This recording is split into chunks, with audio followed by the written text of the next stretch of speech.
Welcome to Unsilent with your hosts Dave and Brian. This is not another current events podcast. We're digging deeper, diagnosing, and discussing what's really going on today, how we got here, and providing observations for future generations. Welcome to Unsilent. We're Brian and Dave, and we love to hear your commentary. Where did we get it right? Where did we get it wrong? You can do that by visiting unsilentpodcast.com or visiting Rumble, which got a great comment section, or any of the various social media channels that comprise the public square in America today. Well, Brian, there's plenty to talk about, plenty of societal upheaval, and plenty of very impactful things, in particular with the assassination of Charlie Kirk that we started discussing last week. So what's your current thought? Well, it's I think it was definitely a turning point, and I don't mean that like no pun intended. Yeah. I mean, he was the founder of Turning Point USA, but it definitely seems to have highlighted chasms and fissures and things like that this, I don't want to say the cliche thing like this feels different, it's not going to pass with a news cycle. I think but it kind of does. It kind of does feel like this opened or exposed, maybe is a better way to say, just a difference in thought process that is, and you know what both sides, what the progressives were saying before his assassination was, you can't negotiate with this kind of hate. Mm-hmm. And what conservatives are saying now after is you can't negotiate with this kind of hate. So that doesn't sound like we're heading in a good direction. No, not promising. I still gotta say, of all, his murder, certainly a travesty. He's, by all accounts, anyone who knew him, whether they agreed with his politics or not, nothing short of praising him as just a good human being. Sure. It does seem pretty clear the only people who really dislike him are people who didn't actually know him in any kind of personal sense. So obviously that's a real travesty, and for our country, like somebody being shot for vocalizing their opinions, that seems to be a pretty horrific thing. But I gotta say, for me, the gleeful way in which some people responded, I mean, that is just, for me, that's just off the charts. Like, holy crap, we live by these people. You know what I'm saying? Like, yeah. And for whatever reason, this was like a green light for them to come out and just like show their full beliefs, like put their belief system on display. Yeah. And now knowing that there's people who live around us who kind of think that way, man, that's jarring. Well, some of the ones that, it really is. And some of the ones that really have been jarring to me is you see the people who have been posting like, either celebratory or, attacking him.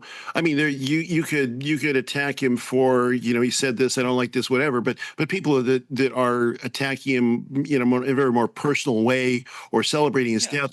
I saw a fire chief and a doctor and people that you would suspect would be, they're not your average garden variety activist who goes out and burns down cities when they don't like a verdict at a trial or something like that. They're not, they don't.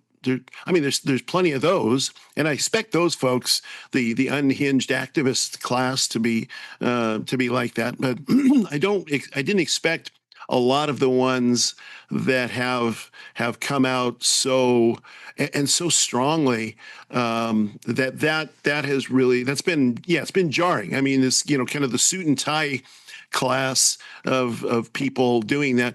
On the flip side of that, I will say that I also did not expect a lot of the people that have said, how horrible this is. And, I mean, you got Paul McCartney, Sammy Hagar wrote a song. I don't know if you saw that Sammy Hagar song. I think it was the lead singer of Coldplay, said something, who hasn't always been known as the sort of the model of modern, admirability, I suppose. so there's been on the flip side of it, there's been some of that surprise to me as well. I mean, Paul McCartney, it was like an old British rock star, huh? I kind of think of Brits as typically the ones that sort of stay out of things. Well, and the other side of that is interesting to me is you had Benjamin Netanyahu. I mean, so a leader of a foreign country, you've had rallies in other countries, not the U.S., who typically don't. Charlie Kirk, if he's known for anything, it's for free speech advocacy.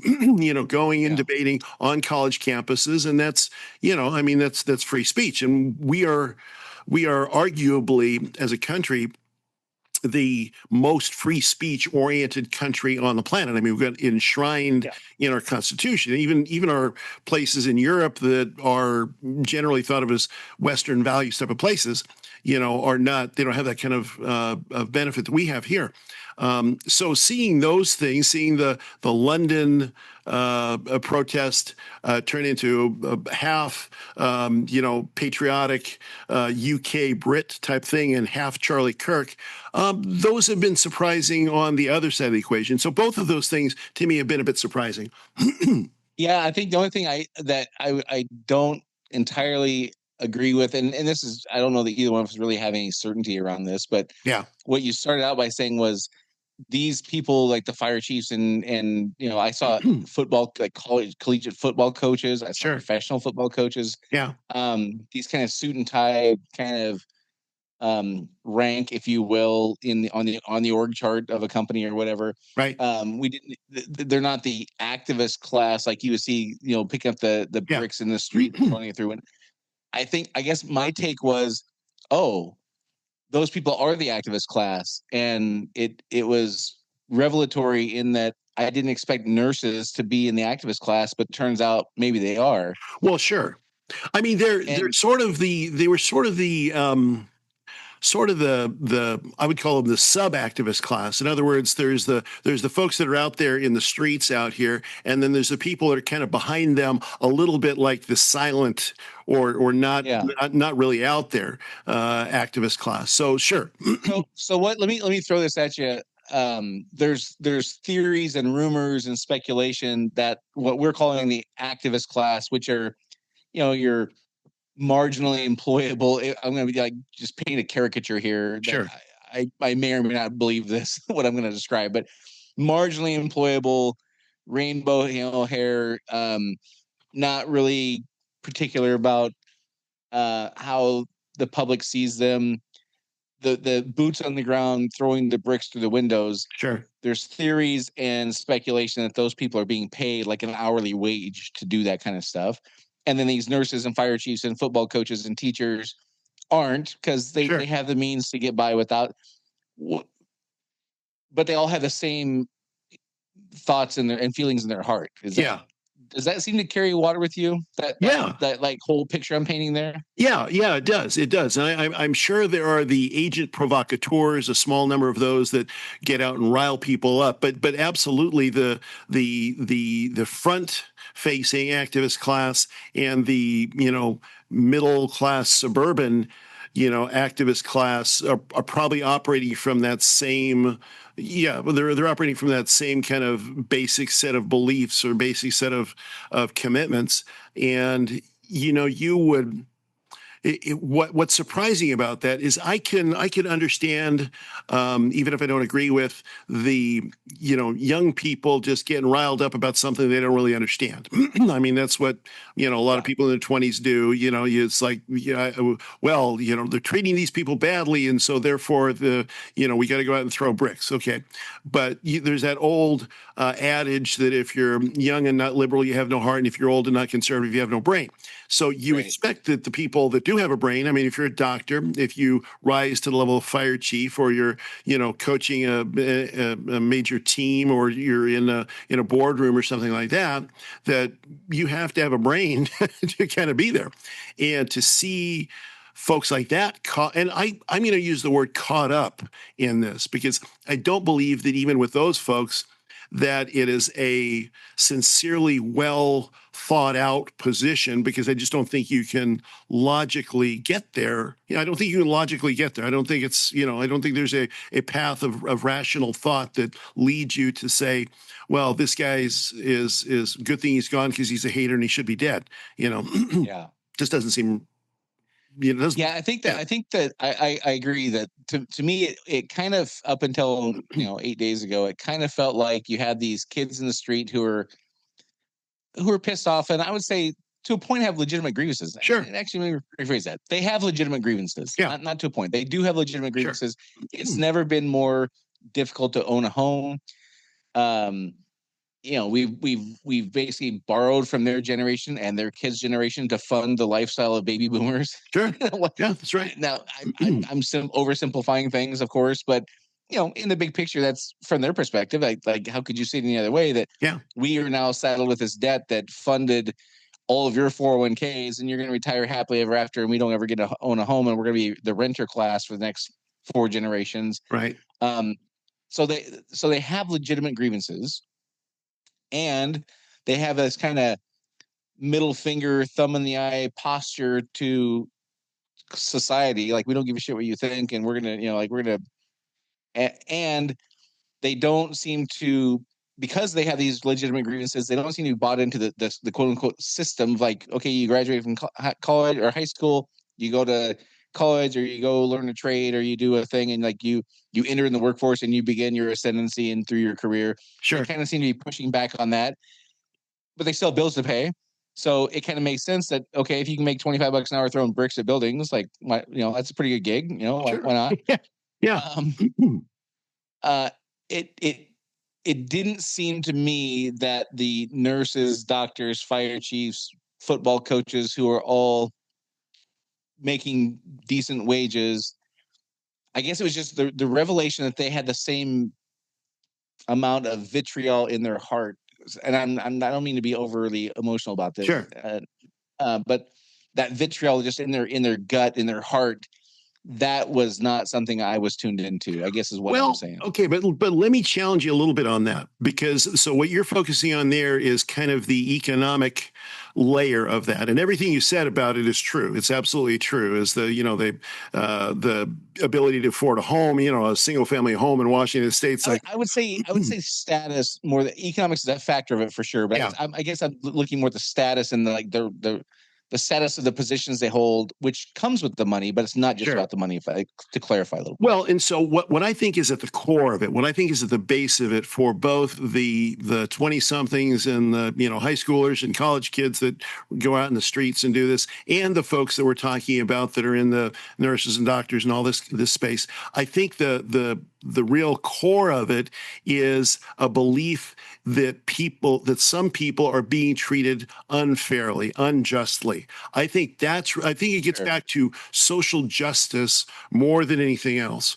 So in other words, whether you are a freshman in college, or whether you're a doctor or a fire chief, you think, and your worldview is that marginalized peoples, however you define that, whether it's Native Americans or different racial groups or different gender identities or whatever, are not being treated fairly, and so therefore the entire system itself is unfair, is unjust, and then Charlie Kirk and those like him are they're symbols of that unfair, unjust, socially repressive system, and therefore they're going out and they're doing these things and they're saying these things because, after all, the system is stacked against Black people and Hispanic people and immigrants and transgender people and et cetera, et cetera. And Charlie Kirk,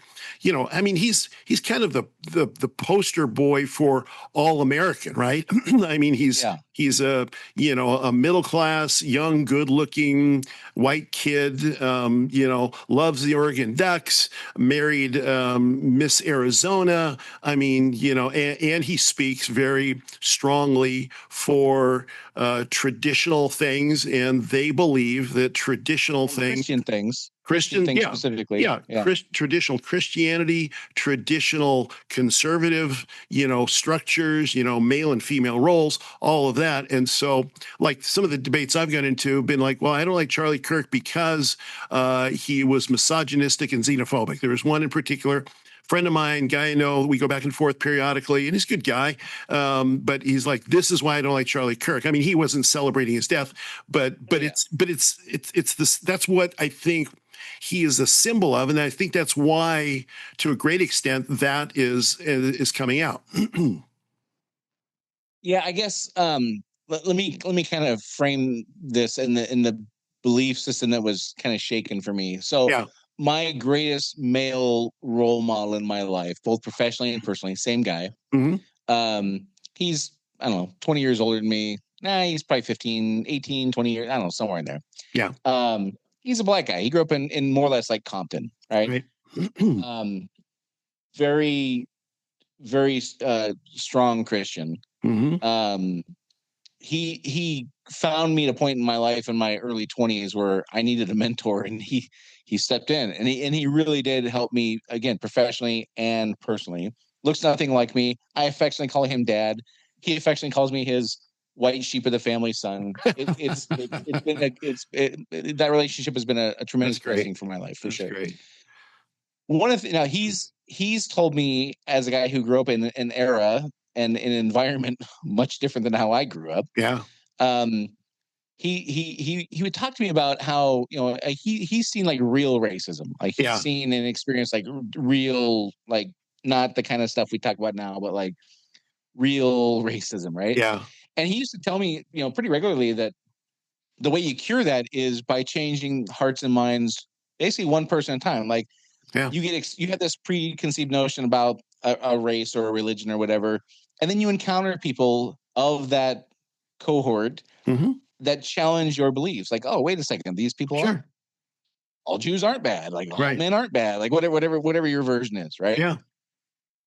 I think I never really had this conscious thought before, but I kind of I think I was operating on an operating, like my operating system was figuring that to become a fire chief, a nurse, a teacher, a coach, that would have happened. I never really consciously thought about that, but you can have these beliefs that there's injustice in the world, which there always has been, and I would argue likely always will be. Right? I think that's you'd be foolish not to have some kind of belief like that, almost, right? Right. And I can see where people have pegged certain parts of the population as being the villain, the culprit, right? Whether it's by religion, by race, like whatever. And again, this is a story of humanity. You and I have talked about this. Yeah.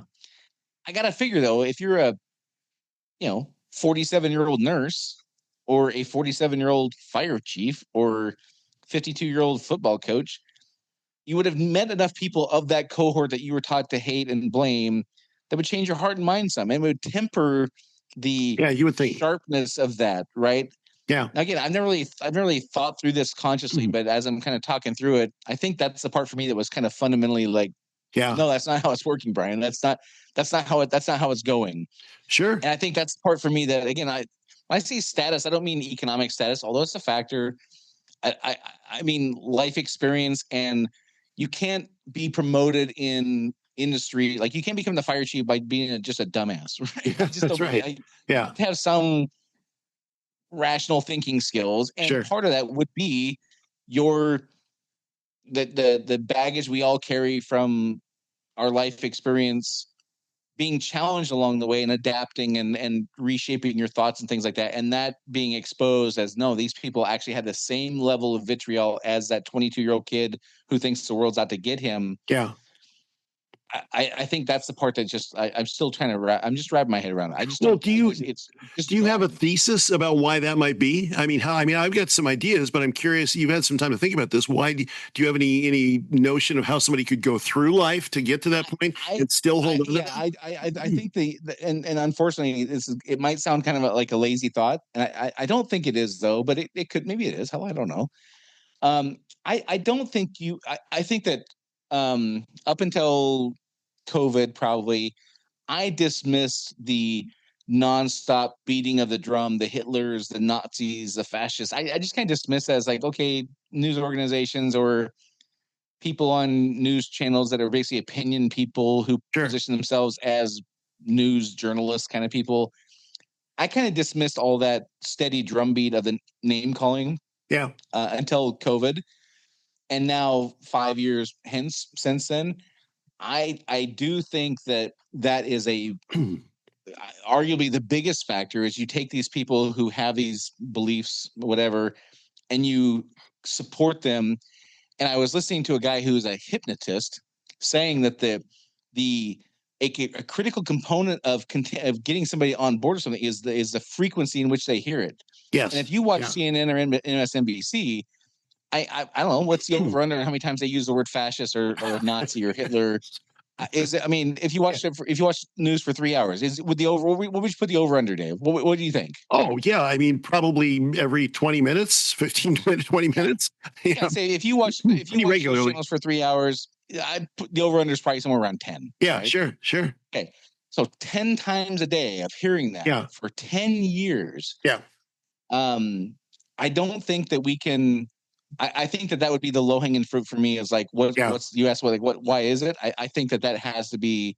I would probably put that as number one. Yeah, and that actually is the conclusion that I draw. So let me add one thing to that. So one, the dominant cultural narrative has been that oppressed groups and oppressed people and all those categories are oppressed, and America has done this, and we're uniquely guilty. So that has been the dominant sort of cultural narrative. Now, I've been in a lot of meetings. I'm in business. I go to a lot of meetings. I've been in a lot of meetings where everybody in the meeting, or at least some people in the meeting, more vocal people in the meeting, assume that everybody in that meeting is a staunch leftist and is, BLM supporting and, all this kind of stuff. I've been in somewhere where that's just the assumption. Everybody has that assumption.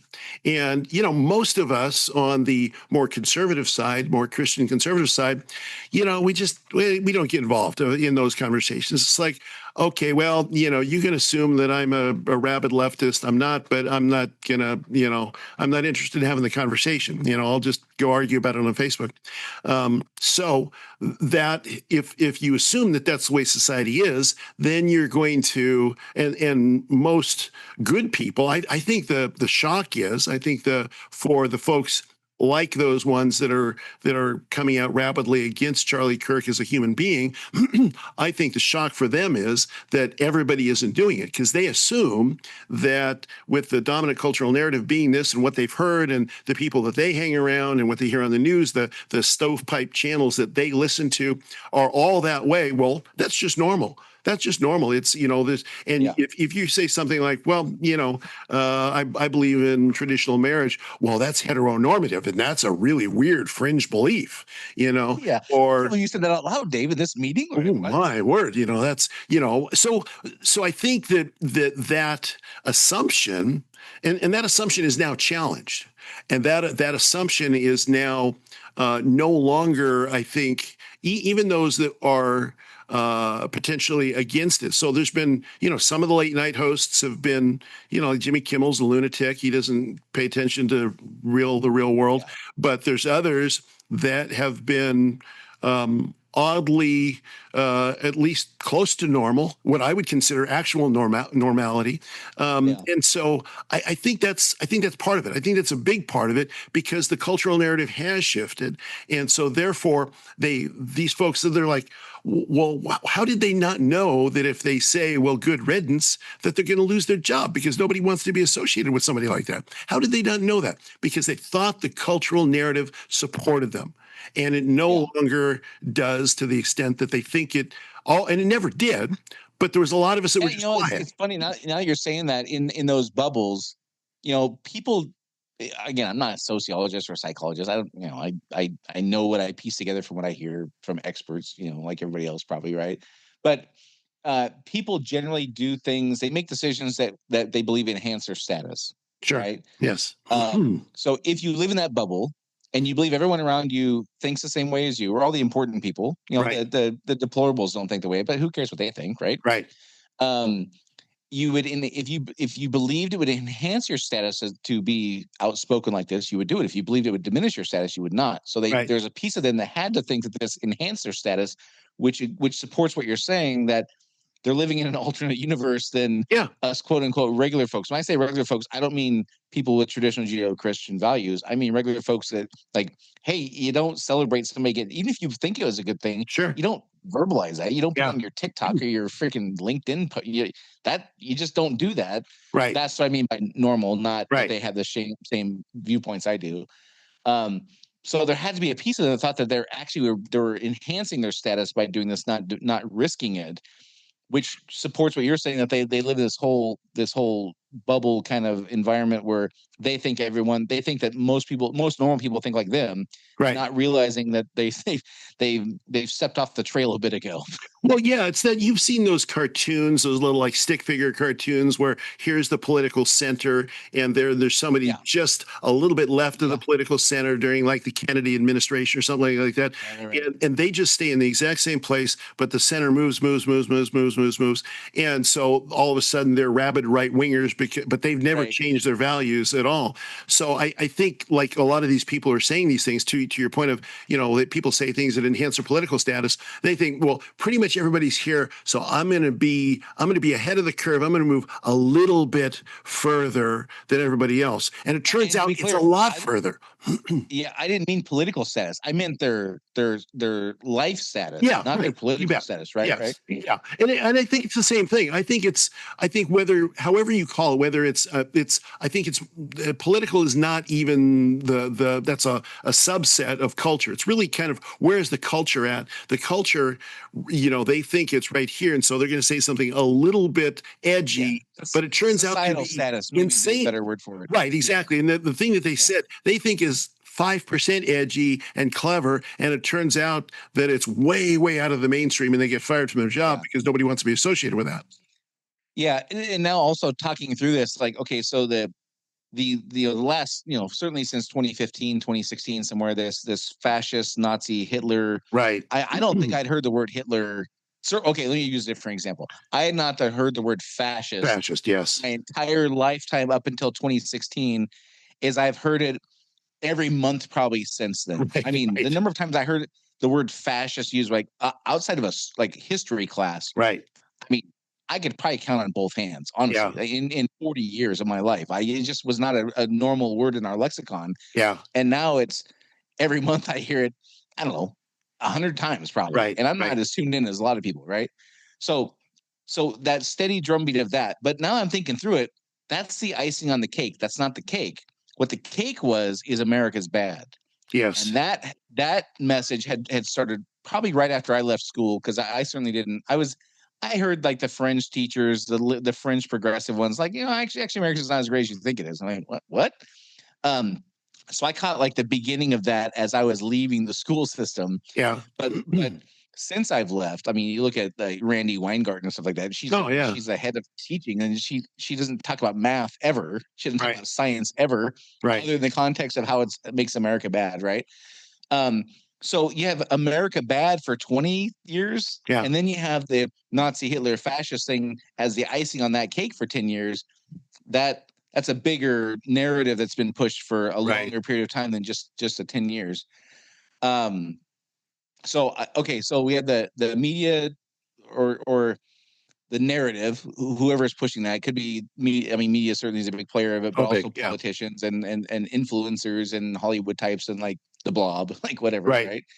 Then you have what you're describing of people in their bubble, right? Yep. Of just believing that a higher percentage of people than is reality agree with their way of thinking, and that they're actually enhancing their status by doing this stuff instead of risking it. The third thing I would add, if I had to choose a third one, is back to basic human fundamentals, which is ego. Sure. To go, like, the sunk costs of being this far into a belief system, and then when you're 2 yards from the finish line or 2 yards from the goal line, to have an epiphany and go, oh, wait a second, I'm actually not the good guy here. I think that is an incredibly difficult mental exercise for somebody to go through, who has this 30 years of cumulative belief systems building up, culminating with Trump almost getting shot or killed last year, and this, and the ability for somebody to go, oh, wait a second, I'm actually probably on the wrong side of this argument. I think that's just too much. I think the human ego is just too heavy a lift to get to unburden yourself from that thought process. Oh yes, especially if you've been commenting on it online. I mean, if you're kind of if you're in the background, you're kind of silent, you haven't really said much about it. Okay, well, you can say something like, oh, well, I mean, you could say something sympathetic about what happened and not be thought of as a hypocrite, because nobody wants to be thought of as inconsistent or a hypocrite or anything like that. But if you've been consistently posting things and posting articles from the Atlantic and Salon and Vox and whatever, about all these things, about white supremacy culture and about fascist, and Trump's gonna be he's never gonna leave office, and he's gonna do all of these things. He's gonna round up all the gay people or whatever, all that kind of stuff. That if you've been doing all that, and then all of a sudden you say, well, maybe Charlie Kirk was a nice guy, even if I disagreed with him on some things. Yeah, it just is it just cognitively you can't do it. You just can't go there. I think there's too much a psychological sunk cost. Yeah, if that makes sense. That's a good way to put it. That's a very good way to put it. You've built your house way over here in left land, and you're not going to move that very easily. You're not going to have, short of a conversion experience of some sort, you're not going to move that very easily. Yeah. So kind of shifting gears, kind of not. When you and I first started doing this over 2 years ago now, one of the things that I said to you privately before we started doing this, and then publicly once we did start doing, is I just want to understand. I want to understand what the person who lived 2 miles from Auschwitz was going through. How can they go along with this? That's always been kind of my thing with this. Like, how do you get to be the grandma who's baking cookies to your grandkids, and you live a mile from Auschwitz, and you're just cool with it, right? That just and I think for me, it's becoming more painfully clear that this term I'd never heard before 5 years ago, ever probably in my life. I'd probably heard it in passing like 3 times, but didn't know what the hell it meant. Cognitive dissonance. Yeah. Cognitive dissonance. Yes. I had no idea what that was. I'd heard it again, maybe a handful of times. Probably didn't pay attention because I didn't know what the hell it meant. Yeah. And then after going through COVID though, and seeing what it kind of like, how it manifests and what it looks like in reality, I think it's going back to a guy I've quoted on here before, Adam Carolla. Mm-hmm. He has a thesis I fully believe in. It's very simple. For the people on, like, right now, what's happening is this guy killed Charlie Kirk, and one of the bullet casings had a message engraved on it. Which, who has the time to do that, by the way? You think about premeditation, like you're that's very premeditated. Engrave notes on bullet casings, but it said something like, "Hey, fascist, catch." Yes. Right. Okay. Yeah. So now fast forward a couple days after the assassination, and you turn on CNN, and they're saying, well, the right is full of hate and all this hateful language to them. And somebody says, well, but he wrote, "Hey, fascist, catch." Right. How many times do you think CNN has used the word fascist in the last 5 years? Right. And they don't connect the dots. So the thesis from Adam Carolla is stupid or liar. Either they do see the connection and they have to lie, or they just legitimately don't see the connection. I don't know which it is, Dave. What do you think? And of course, it's not going to be universal. It's going to vary here and there. But it's going to vary from person to person. Use the 80-20 rule. 80% fall into one camp or the other. What's your gut tell you? Well, probably liar with a heavy dose of lying to themselves. In other words, if you look at reality and you say, this is what it legitimately looks like, but it can't be that. And you go back to your comfortable space of, it's all a MAGA conspiracy or something like that. So I do think it's more on, I don't think it's on the stupid side so much, but I think it's on the side of being so committed to a position that you have to try to convince yourself. I mean, it's literally the definition of cognitive dissonance. You have to, you know it on one hand, but you just shout yourself down internally on the other hand, because it just can't be. I cannot accept what my mind tells me is reality. It's just, I think that's So it's both. And yeah, I think you're spot on there. And okay, so let's imagine I'm the host of the CNN show and I am able to overcome this. The next major hurdle is, what are all my friends going to think? All those dinner parties I go to, where again, in my job you referred to a few minutes ago, where everyone sits around and I go, of course we're all thinking the same thing. Right. You go to that cocktail party, or you go to that house party, or you go to have dinner with friends, and you've had this epiphany. There's another major hurdle of coming out of the closet to your social group. Yeah. That the costs of that are not only emotional and isolation, but then there's the financial component that you just mentioned. Yeah. So each step of awakening, so to speak, has a higher hurdle. So first you have to like objectively look at the thing and convince yourself, wait a second, maybe I am on the wrong path here. And then the very next thing is, what's my spouse going to think? Right. And then what are my friends going to think? And then what's my employer going to think? And like each one of these is still a pretty magnificent hurdle to have to overcome. Yeah. So I guess it's really hard for me to say this or really sincerely buy into it. But I guess on some level I have some sympathy for him.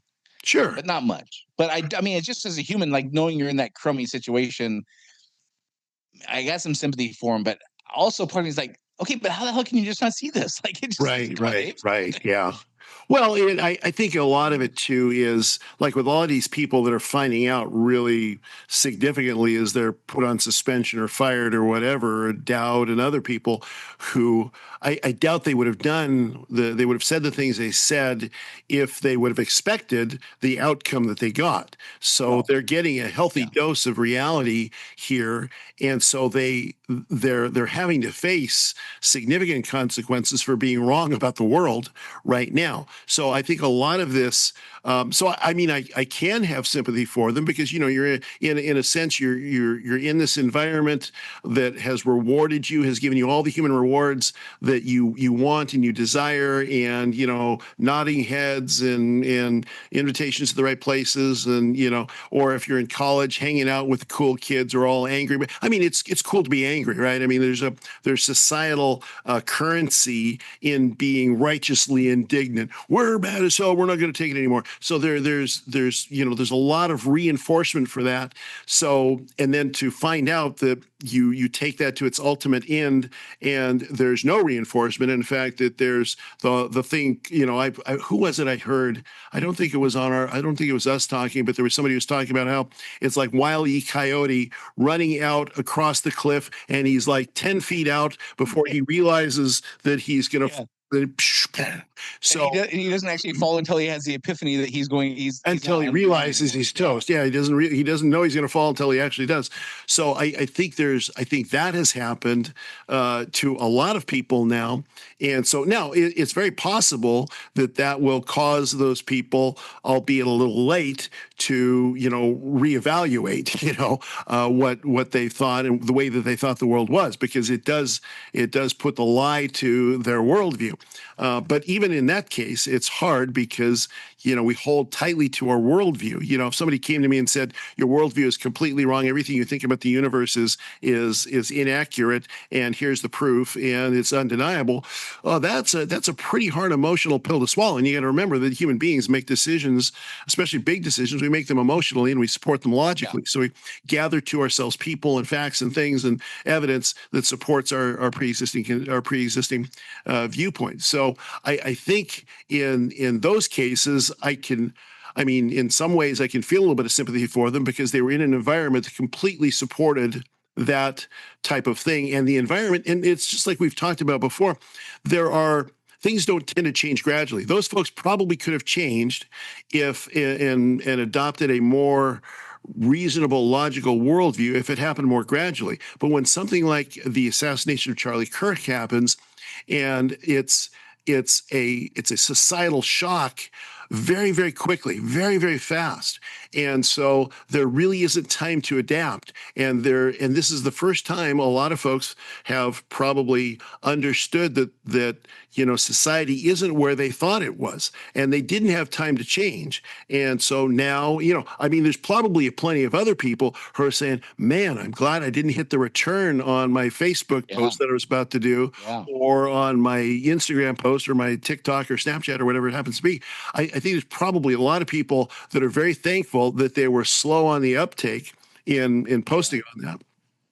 Yeah, they were driving home, planning what they were going to record on their TikTok. Right. And by the time they got home, they saw the repercussions already I think that's a very astute point that it happened so quickly, and they underestimated the impact and just were continuing forward like the Wile E. Coyote, by momentum and inertia just kept them going forward, and they did what they felt was the right thing to do. Yeah, not realizing that the rug had been pulled out from underneath them and they weren't aware of it. You're talking about how people make decisions with emotion and then support that with logic, which anyone who's studied sales for any amount of time knows that to be pretty accurate, right? Yep. I heard somebody make a point that I thought was pretty spot on, which is, the conservative folks haven't had the emotional element to drive them the same way the progressives have. Yeah. Meaning they're steadfast in their beliefs, but they're not activists because there's no emotional component of that. Right. And I don't know if the numbers are accurate. I mean, you never know what you see is accurate, but supposedly Turning Point USA had 8,000 chapters or so in colleges, like 1,200 in high schools. Charlie Kirk's widow goes on and makes her speech. Yeah. And within 24 hours or 48 hours, there was like 18,000 applications for new chapters. Right. It feels to me like that the point that I don't remember who it was. I wish I could give him credit. I can't remember who it was, but there was not the emotional component to drive the action. Yeah. Oh, it was it might have been Scott Adams. It might have been him. Yeah. But now because of the action of killing this guy, who is the one guy you could say in the conservative movement who actually wanted to have conversations and wasn't just beating people over the head. Yeah. So of all the people, if to be him, that sends a message. Probably not the right message, but the message that it was received was, okay, we try to talk it out. This is what happens. And this kid who shot him, I don't know if he's part of a mega they. Right. It could have been him and a couple of buddies who were chatting about it. But still, that's the reaction. It doesn't matter what the intent was. It matters what the reaction was. Now there's the emotional fuel to compel people to act more quickly, more ardently, see things through more. Like figure, like, I got to do something. I can't just shut up and do nothing anymore. I've been the guy like sitting back in the shadows, not doing much, voting, but not doing much other than that. Now there's an emotional component that is equal to the ideologies on the progressive side, the trans thing, the racist thing, all this stuff. Like, now there's an emotional component that is in the same realm as those narratives, right? Man, like holy tinderbox, right? Well, and I think there's kind of two real big things that happen there. So one, yes, there's that emotional component, and the emotional component is the same emotional component as the left. All those movements have had. It's unfair. It's unfair. This guy, he was talking to folks. He might have disagreed with them, but he would talk to you. He would give you an opportunity, to debate with you. So it was unfair. So that piece unleashed that emotional component. And then the other aspect of this that I think has really taken hold is a notion, again, in sales and marketing, that nobody wants to be first. Everybody signs up to be second. So a few people start to come out and say, this is unfair. and you look around, oh, I guess other people feel the way that I do. And they say, well, yeah, it was unfair. This was wrong.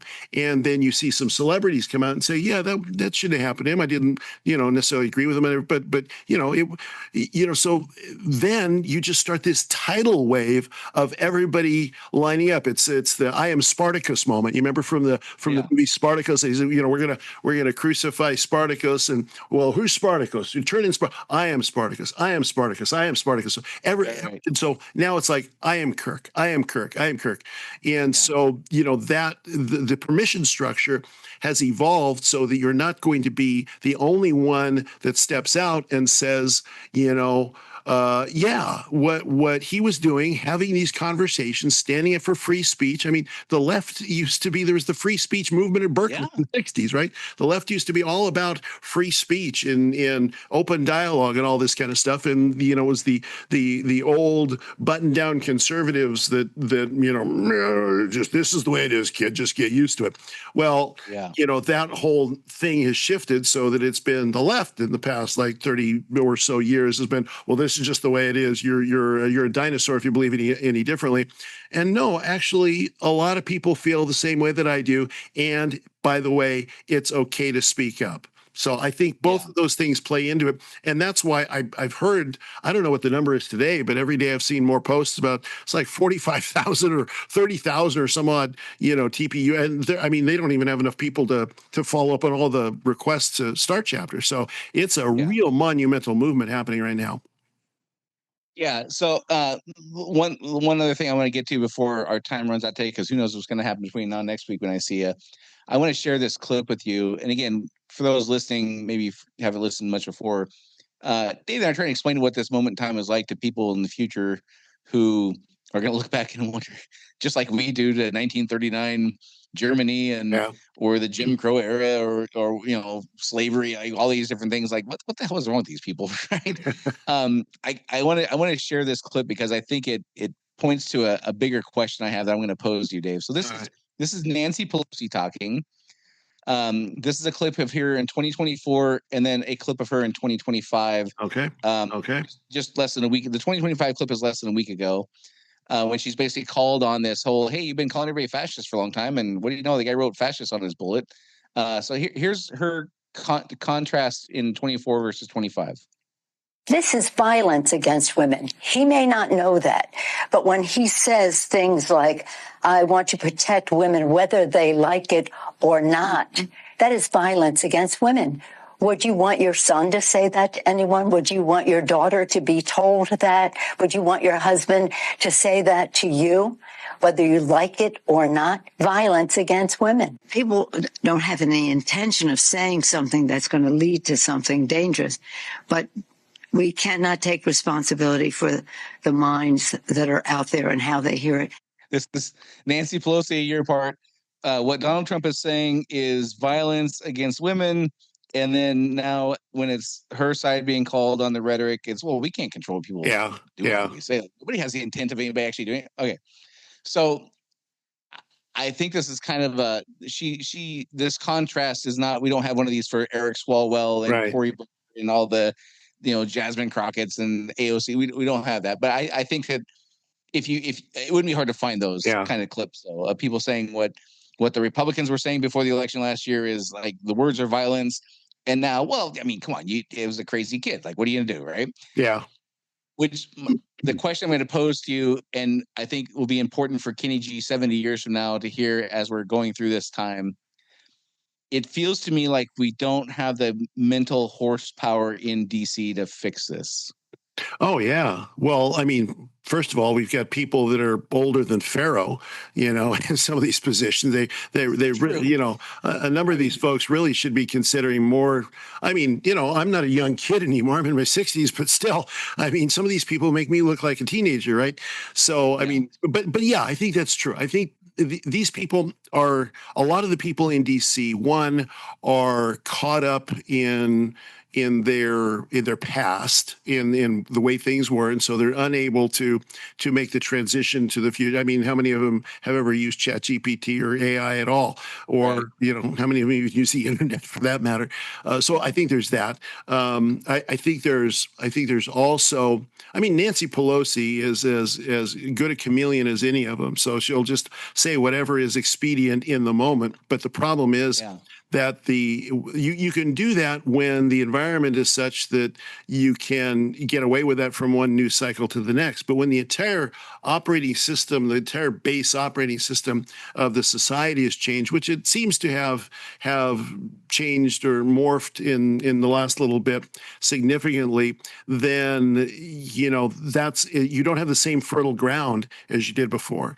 And these are also they're not societal leaders. The other thing about the folks in Washington, D.C., is that our political system, the people there, have evolved into essentially base panderers. In other words, they really don't care about the whole because they know they can get enough support from the base to maintain their job and their position and their power, at least for now. And so they don't worry about, taking societal leadership. So if you take a look at the leaders of the past, you take a look at Martin Luther King Jr. So, his base couldn't get him into power because his base did not have power. But yet he was courageous. He was brave. He stood out and said, "Here is," and he advocated in ways for his position that was against the tide of the day. Now you just don't see that happening. You don't see people advocating against things in their base now on either side of the equation. Yeah, and the irony here is. These are people who are supposed to be representatives, but for the last, I'll say 25 years, certainly 10, maybe 25 years, they haven't wanted to be representatives. They wanted to be thought leaders. Yeah, they wanted to be people who were known for being smarter, better, more capable, or more righteous. More. They want to be known for these things. They're not really interested in representing. Right. Now, in this moment, we need leaders. Like the word you used was, they're not leaders. We need leaders now, right? But they just don't have the mental horsepower to do it. Right. Well, and they were thought leaders in a very narrow stovepipe. Yeah. And so this is the thing. And to be clear, I'm not saying that they were thought leaders. I'm saying they wanted to be thought leaders. Yeah, exactly right. So we need people who want to be. I mean, so this is the genius of Charlie Kirk. He didn't go out and just pander to his base. He went to places where, objectively speaking, a conservative on college campuses is like a duck way out of water. That's not. And so he went to position he went and put himself in harm's way rhetorically and ultimately physically. And so that's what the politicians are just not capable of doing. They're not, because we do need thought leaders, and we need thought leaders who are willing to speak to everybody. To everybody, whether they're left, right, or center. They need to be able to speak to everybody and say, what is it that we need to do to advance the entire culture, the entire society, and bring your disagreements to me, challenge me. Charlie Kirk's tour was called the Prove Me Wrong tour.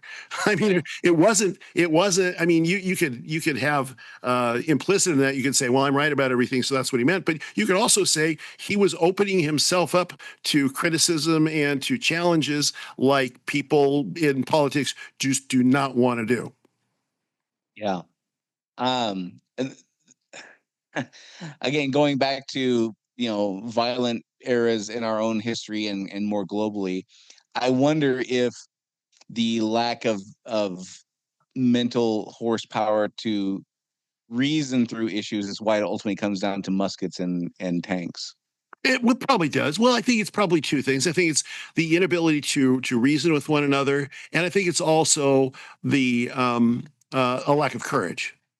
because if the left leaning folks went into dens of conservatism and had those debates, and the right leaning folks went into college campuses and had those debates, if everybody was doing that, if that was more common, if there was a public square where you go back to the foundations of Western civilization in ancient Greece, in pre-Christian Greece, for instance, or in those places before.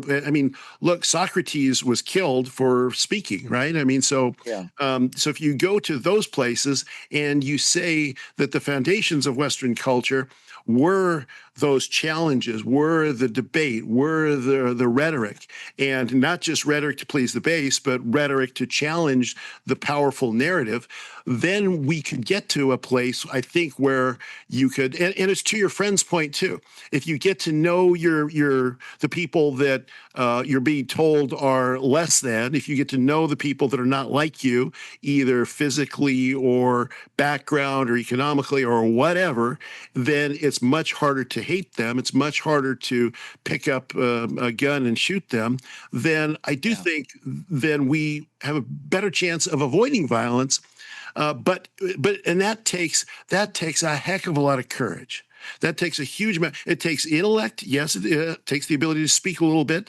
But if everybody was doing it, it wouldn't be such a high bar in terms of intellect or speaking. It could be just like standing up and saying, "Oh, I don't really think that's true. I'm not really able to articulate fully why, but here's kind of what I think." And if that were acceptable, without being jumped on by saying, "Well, you don't have 5 examples and 4 footnotes to prove that, so therefore you're an idiot. We're not going to talk to you." If we had that kind of society, then I think we'd be far less prone to start shooting at each other. Yeah, I think the only thing I would add to that, I think you're 100% right. I don't think they have the mental faculties to do it, the intellect. Yeah. I don't think they have the courage, and I don't think they have the humility. And what I mean by that is, in this era, I don't think there's very many politicians, or even citizens for that matter, probably more citizens than politicians percentage-wise, but who would rather the country be successful rather than they be right. Yes, yeah, that's absolutely true, and that's the downside of the reward structures that we put in place in our society. So there's incentive structures that people respond to incentive structures, whether it's in business or in society or in politics or whatever. We respond to incentive structures, and the incentive structures are not set up to allow people, one, to change their mind or to talk to people. You remember that Tom Cotton did that op-ed for, I think it was the New York Times or Washington Post. I think it was the New York Times. And how could you platform him? You can't platform him. Oh my gosh, it's that's violence. It's the same as violence. So the incentive structures are not built around talking to each other. They're built around, and they're not built around humility. They're not built around, you got a good point, Brian. Maybe I need to reconsider. They're not built around that. They're built around, I got 500 likes on my post. That's what they're built around. Yeah. All right. Well,